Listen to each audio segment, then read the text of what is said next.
ओम नमो भगवते वासुदेवाय नमः। जय श्री हरि विष्णु भगवान की। आप सबको अपारा एकादशी की हार्दिक शुभकामनाएं। Here is the most awaited video which is Ekadashi की व्रत कथा। एक समय की बात है, धर्मराज युधिष्ठिर के छोटे भाई अर्जुन ने भगवान श्री कृष्ण से विनम्र होकर पूछा।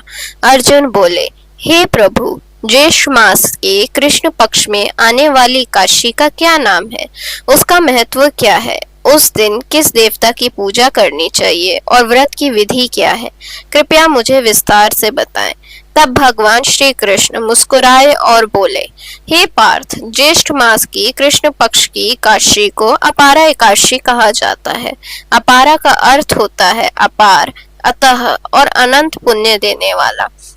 ये एकादशी मनुष्य के बड़े से बड़े पापों का भी नाश कर देती है और व्रत करने वाले को यश, कीर्ति और पुण्य प्रदान करती है। हे अर्जुन, जो व्यक्ति अपारा एकादशी का श्रद्धा और भक्ति से व्रत करता है, उसकी हत्या, निंदा, छल, कपट, झूठ बोलना, गलत गवाही देना, दूसरों का अपमान करना तथा अधर्म से जुड़े सभी पाप नष्ट हो जाते हैं।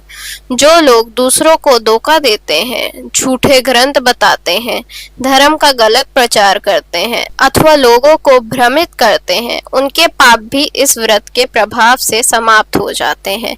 यहाँ तक कि जो क्षत्रिय युद्ध भूमि से भाग जाते हैं, उसे नरक की प्राप्ति होती है, लेकिन यदि वह अपारा एकादशी का व्रत करे तो उसे भी स्वर्ग की प्राप्ति हो सकती है। जो शिष्य अपने गुरु से ज्ञान प्राप्त करके बाद में गुरु की निंदा करते हैं, वह भी इस व्रत के प्रभाव से पाप मुक्त होकर उत्तम लोक को प्राप्त कर सकते हैं। हे अर्जुन, जो पुण्य मनुष्य को तीनों पुष्करों में स्नान करने से, कार्तिक मास में पवित्र स्नान करने से, गंगा तट पर पिंड दान करने से या सूर्य एवं चंद्र ग्रहण के समय कुरुक्षेत्र में स्नान करने से प्राप्त होता है, वही पुण्य केवल अपारा एकादशी का व्रत करने से प्राप्त हो जाता है। जो फल यज्ञ में हाथी, घोड़े, स्वर्ण, भूमि और गौदान करने से मिलता है, वही फल इस एकादशी के व्रत से भी प्राप्त होता है। हे धनंजय, ये एकादशी पाप रूपी वृक्षों को काटने वाली कुल्हाड़ी के समान है और अज्ञान तथा पाप के अंधकार को मिटाने वाले सूर्य के समान है। इसलिए प्रत्येक मनुष्य को श्रद्धा और भक्ति से अपारा एकादशी का व्रत अवश्य करना चाहिए।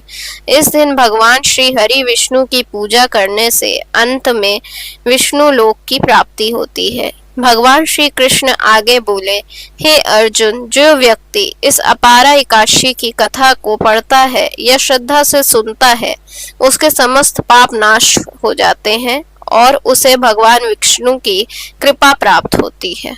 अपारा एकादशी बहुत ही पवित्र और शक्तिशाली व्रत माना गया है। जो भक्त इस व्रत को सच्ची श्रद्धा और भक्ति के साथ करते हैं, उनके जीवन में भक्ति, शांति और पॉजिटिविटी बढ़ती है। भगवान विष्णु की कृपा से उनके पाप दूर होते हैं और उन्हें सुख, समृद्धि और मोक्ष की प्राप्ति होती है। बोलिए श्री हरि विष्णु भगवान की जय। अपारा एकादशी माता की जय।